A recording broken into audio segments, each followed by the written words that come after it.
What's going on, Ball and Glove loving Brewer fans? Welcome to Brew Crew Tuesday. As you know, I'm your host, Tyler. You can find me on Twitter at Tyler Kurth. You can find my writing at Reviewing the Brew on Twitter. I am the host of the Brewers Trilogy podcast, so make sure you check out those for more content that is a little bit longer in duration than what I go through here on the YouTube. So today I want to talk about the offseason. I mean, it was another exciting day. The Brewers did nothing. So we're going to kind of get into first and third base here in a little bit. Before we get to that, I do want you to watch this video of what's going to be going on at Miller Park here. So I'm not going to give it away. Take the 10 seconds to watch this.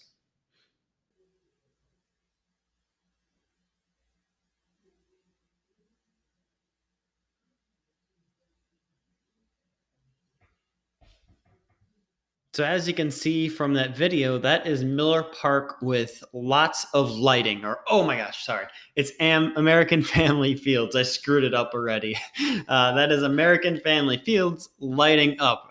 Rumor is that that is what the stadium is going to look like after home runs this year in 2021 when fans can actually be allowed back in the stadium. So that is really cool. Obviously, kind of mimics like what the Packers do when there are touchdowns.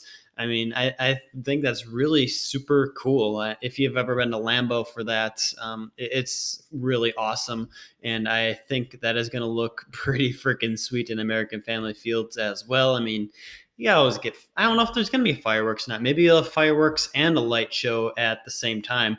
That would be pretty dope by me. So I would take that. And, really at this point, I'd take just going to any baseball game again, even if the Brewers lost like 15-0, whatever. At least I'd be back in the stadium.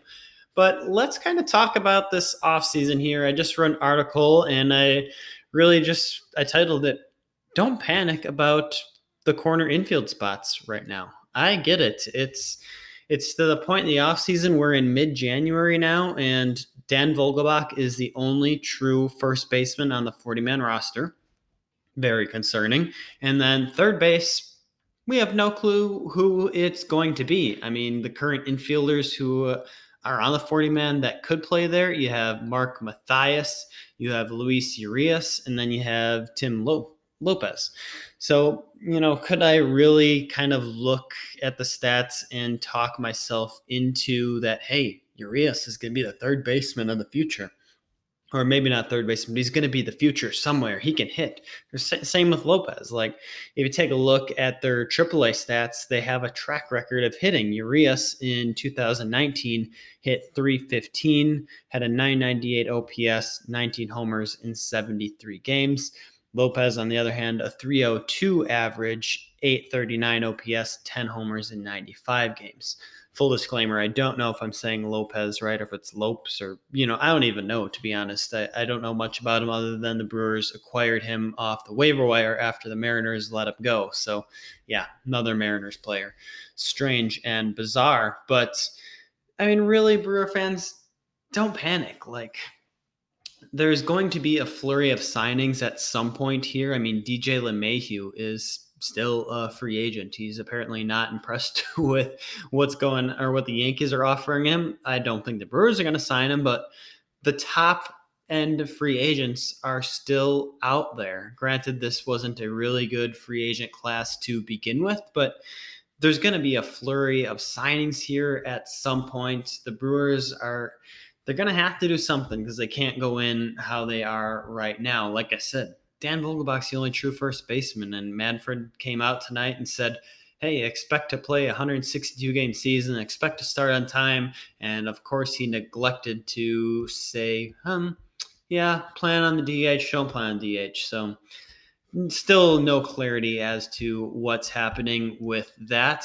But, I saw someone post on Twitter today. They're like, why would I not panic when they didn't address the corner infielders spots last year? Like, that's just false. Like, come on. We signed Justin Smoke, who battled much of the 2019 season with a quad injury.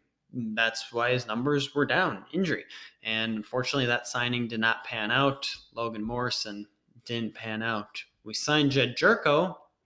That one worked, but unfortunately, accepting a $4.5 million option for this 2021 season is just not going to work given the circumstances of everything. And then, of course, you sprinkled in Sogard and Holton there. Those didn't work as well. But the Brewers did address those last year after the departure of Moustakas and Thames. Just nobody stuck. So obviously, right now, as it stands, those positions are not addressed. Vogelbach, I'm not convinced is the answer. There's just too many question marks surrounding him defensively. Can he return to an all-star type caliber hitter?